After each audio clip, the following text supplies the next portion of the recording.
Like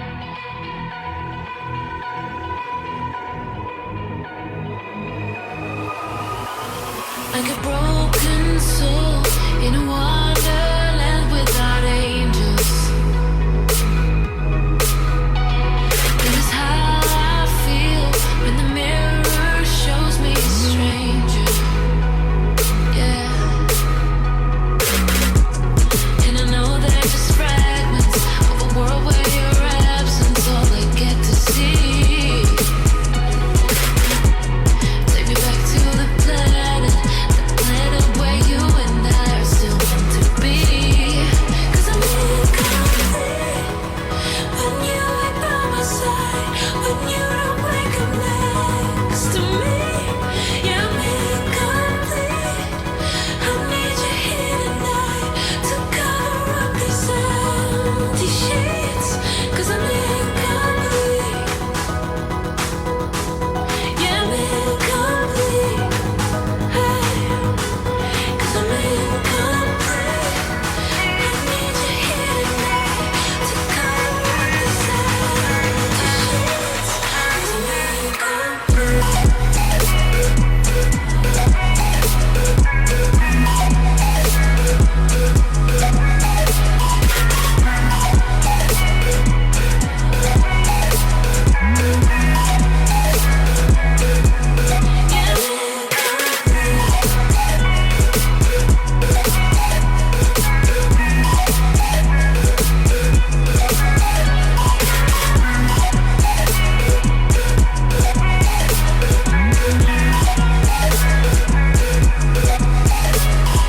Crack of dawn, I imagine you waiting by my doorstep. Hi, welcome back to AutoReview, and today I'm presenting you the 2017 Toyota Yaris Hybrid. But before we get to the car, please hit the subscribe button and activate the bell symbol so you're always notified when there's a new video coming out. Second, thank you very much Garage Zimmermann AG in Unterseen, which is located right over there. We're here in Interlaken area in the canton of Bern in Switzerland. We have still some nice weather for this year, and therefore I chose to come here to show you this car. So what do we have here? So facts first. The Toyota Yaris starts in Switzerland at 14,990 Swiss francs. The hybrid version of this one in the trend line is at 26,690 as we see it here, and you'll see what we have on board later on. So what do we have here? We have a 1.5 liter petrol hybrid engine producing 100 horsepower at 4,800 RPM, a maximum torque of 111 Newton meters at 3,600 RPM, top speed 165 kilometers an hour, and 0 to 100 I found two times. One was 11.8, one was 12. So something around there. Now this one is the trend line. We have different trim levels, and we have a few gimmicks on board that do not come stock. For example, here we have a package that has a 16-inch alloy wheels, and there I'll come later to as well, because there's a little fact about this. We have the tinted windows around and a few more things. So we have, for example, on board a city emergency braking, we have sign recognition, we have lane departure assistant, we have cruise control, air conditioning, navigation, and. So let me show you, as usual, the first row, second row, the boot, and then we drive. Enjoy! Okay, so the Yaris from the front, as usual, left to right, and I'll show you everything. So we have electric windows on all four doors, however, only with auto function for the driver. The other three, you have to keep the button hold. And something different here as well is that if you want to stop it, you have to do it the opposite way. So when it's driving up, you have to press down to stop it. But only very light, otherwise it will go down again. So let's close it. So electric mirrors on the left and right, obviously. Heated as well, however, no blind spot assistant in the Yaris. Then adjustment you'll find on the left side. Adjustment for the light. To basically bring it up and down, right next to it. That tells you this is only halogen lights. We do not have LED or xenon available. I couldn't find it in the price list, unfortunately. We have LED rear lights, no LED front lights. Then on the bottom we have the lane departure assistant. We have the automatic high beam, however not automatic lights, it's only the high beam, so you still have to manually switch on the lights, and then the high beam will work once you press it back basically. And on the right, the collision warning in 4 settings. Basically far, medium, close and off. It shows you here as well. The cameras are behind the rear mirror. Then the dashboard, we do not have an RPM gauge, we have like a charge, echo and power gauge with a few more gimmicks. It shows you as well EV. In the middle, a screen that gives you trip meter information and so on and so on. Fuel consumption I had, lowest was 4.9. I averaged 5.2 on over 300 kilometers. Then you can switch in between, for example, show you the energy flow, what comes from the battery, what comes from the engine, navigation, Bluetooth, radio works superb. It shows you as well all the information here. Then the lane departure as well. You can see EV on or off. You can actually turn it off as well if you don't like it. However, it would be a whole point of having a hybrid if you turn it off. So now steering wheel adjustable in reach and rake. However, not as high as I wished to. I have the seat in the lowest position. It's a height adjustable seat. I find them really comfortable. I was driving again a long distance. I usually have 65 kilometers one way to work, and they're really nice. Give me sufficient side support, not too soft, not too firm. Then steering wheel, again, leather wrapped with nice stitching here. On the left, the volume button, and to go through the channels, as well as the mode button to switch from, for example, Bluetooth to USB or radio. On the right, to go through the menu system, the trip computer, and the reverse button.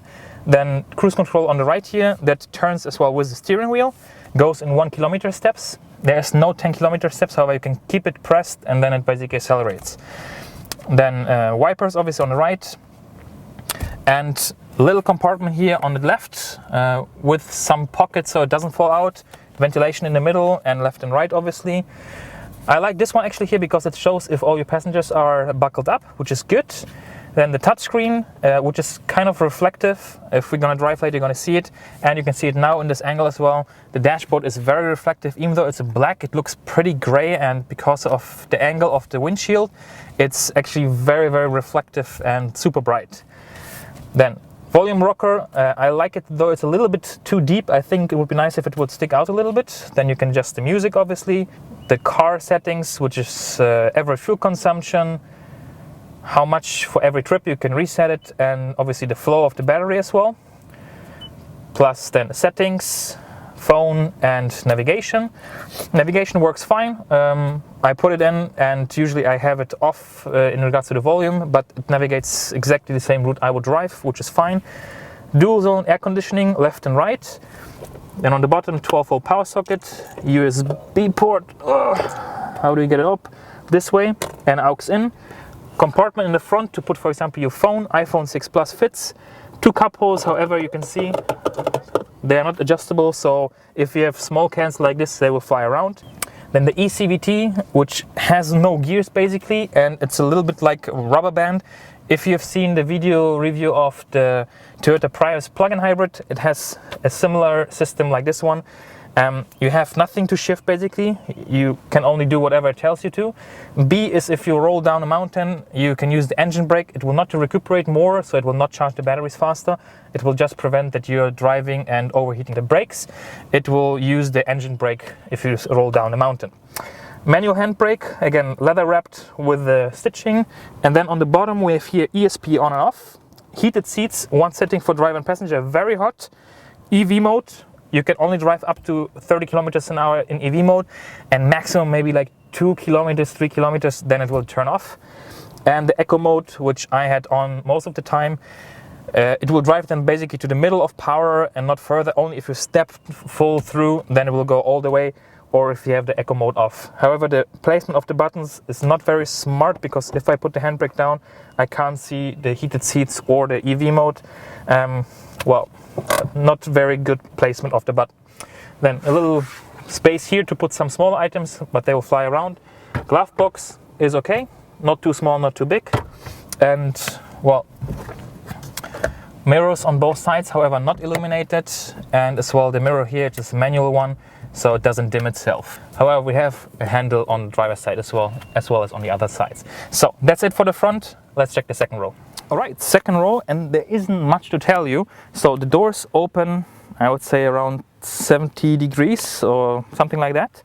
Once we close them, you can see we have electric windows, however no auto function, and we have a piece of glass still left. Not so comfortable if you want to lean out. Then we bring it up again.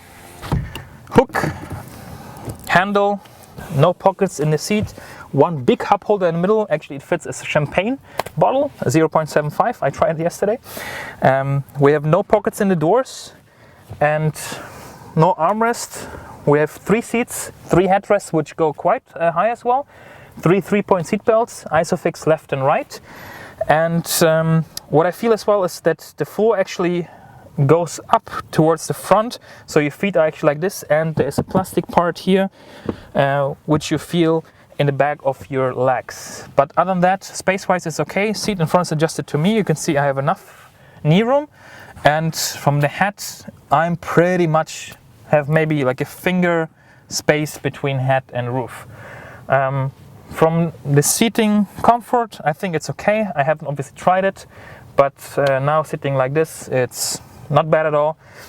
We have pretty much no transmission tunnel. However, you can't fit feet there because we have this cup holder there, so you have to sit left, right of it. So that's it. Let's check the boot. So the Yaris from the back, and the Yaris actually evolved over the years because they produced it quite a long time. And actually I forgot to tell you in the introduction that when I was in Dubai, the Toyota Yaris was one of the most seen cars on the road in Dubai, and I believe today is still the same. So hello to Dubai, all the folks watching still from the UAE. Okay, so what do we see? As I mentioned, here we have the 16-inch alloy with the tinted windows from the B pillar onwards. Fuel refills on the left side. We have LED rear lights in white and red, which look very nice. Yaris logo, then the Toyota logo with the blue kind of accents. This one actually shows you this is a hybrid. If you see a Toyota logo without the blue, it means that this is a regular powered car. The blue ones are the hybrid versions.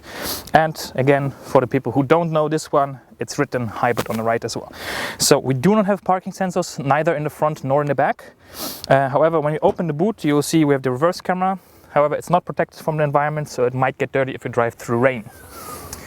Once you open the lid, you see I can stand below it, so I guess it's around 186-27. The cover opens up, it's attached to the lid, and then you see we have actually quite a small, as it appears to be boot space. However, we have here double floor with another one on the bottom, so you can actually take it out and slide it down below, or basically leave this one on home, and then you have 286 liters.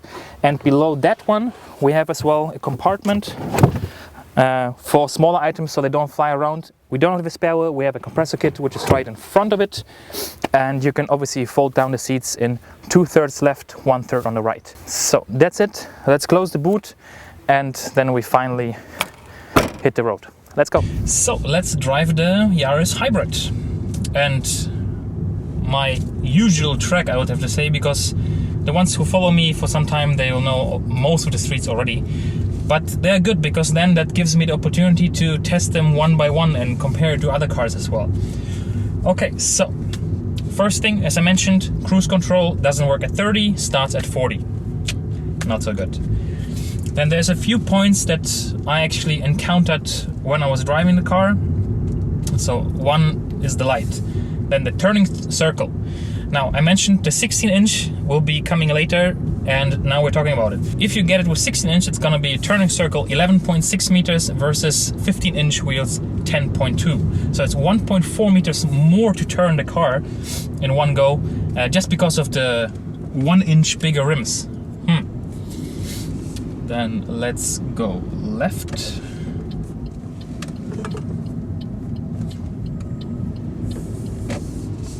I start usually with the things that I think they could improve, and then I go with the positive points. So, lane departure warning, it's actually just a warning.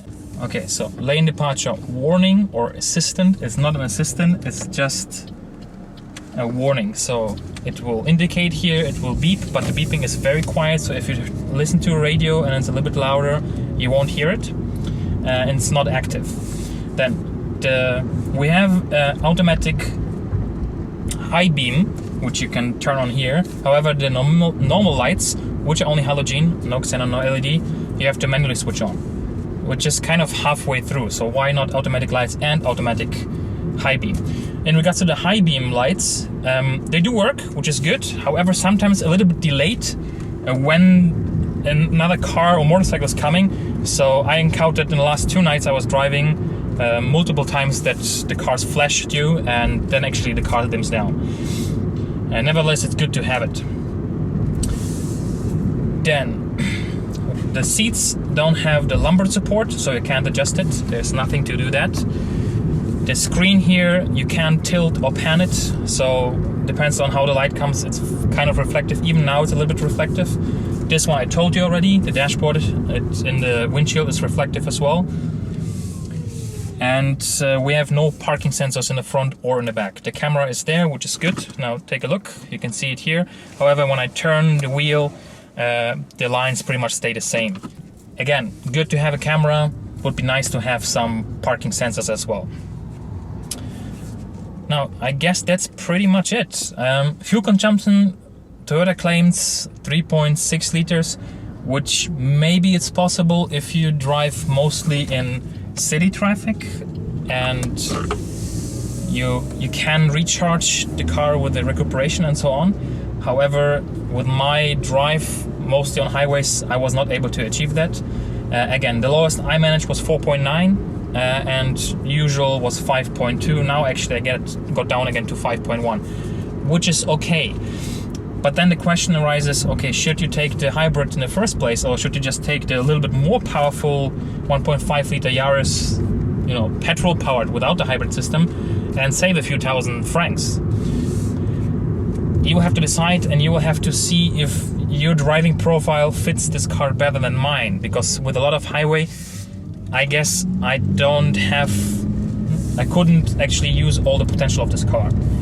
Now, the CVT, I'm not so fan of the CVT because I cannot manual shift and usually prefer to shift manually and have the ability to actually tell them, okay, shift up now, shift down now. So with the eCVT, it does whatever it wants. Obviously it works most of the cases, but sometimes I wish I could just, shift it up because it keeps in high range or in high revs until it basically decides, okay, now it's time to shift.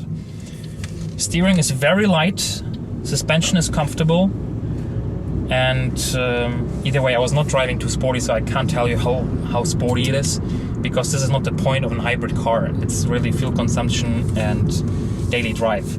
What I do like is, for example, the Toyota has pretty much across the entire range all cars available as a hybrid. I think the Aygo, which is the smallest Toyota, is the only one at the moment that doesn't have a hybrid. But don't take me, don't take me for granted. Oh. Air conditioning works well, nice and cool. Then the displays, I do like the display because it really tells you, okay, drive eco, keep it in eco. If you go off the gas, it will go into EV mode and in charge mode.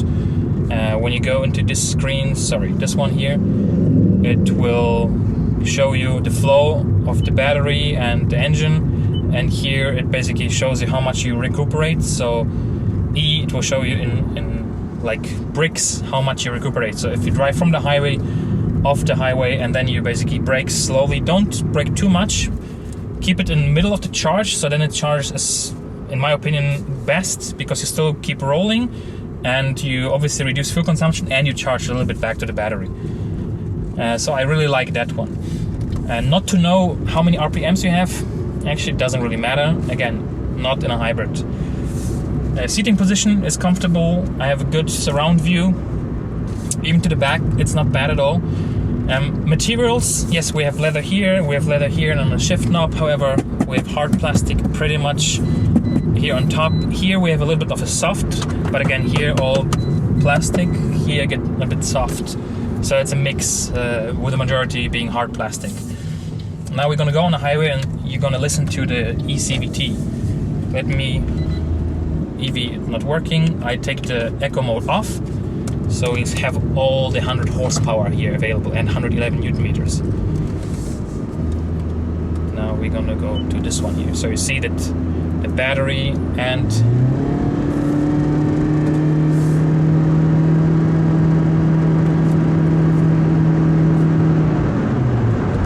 now you heard it. It's pretty much just like, it sounds like it revs all the way until the red, and then it keeps it there. You're getting faster. but it doesn't shift. Again, you want to go fast, right? So 0 to 100, 12 seconds. You can do so, however, it's not the point of this car. Now, cruise control, here we go, one more point I forgot. Every time you get in the car, you turn it off, you have to activate cruise control again.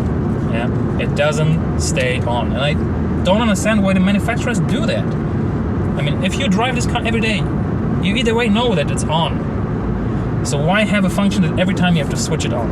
In my opinion, a little bit nonsense. Yeah, would be nicer to have it switched on.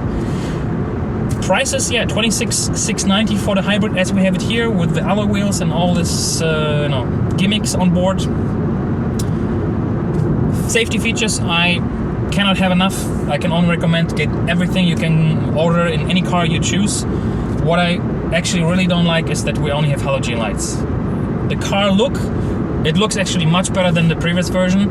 And when I was in Dubai, this was up to 2015, there were a lot of Yaris and they were pretty much very dull, you know. This one looks very nice. I like the front, I like the look of the Toyota range in the front nowadays. Rear looks nice as well. You have different kind of accents you can change in the bumper there. And on the side here, which is now black, you can have them in different colors. So you can really individualize it the way you want. Other than that, thank you very much, Garage Zimmermann AG in Unterseen, who provided this car to me. You'll find the link in the description, and I hope I could give you some information on this car in case you're interested. Please, again, test drive it, see if it fits your drive profile and daily commute, and then decide which engine would be the best for you.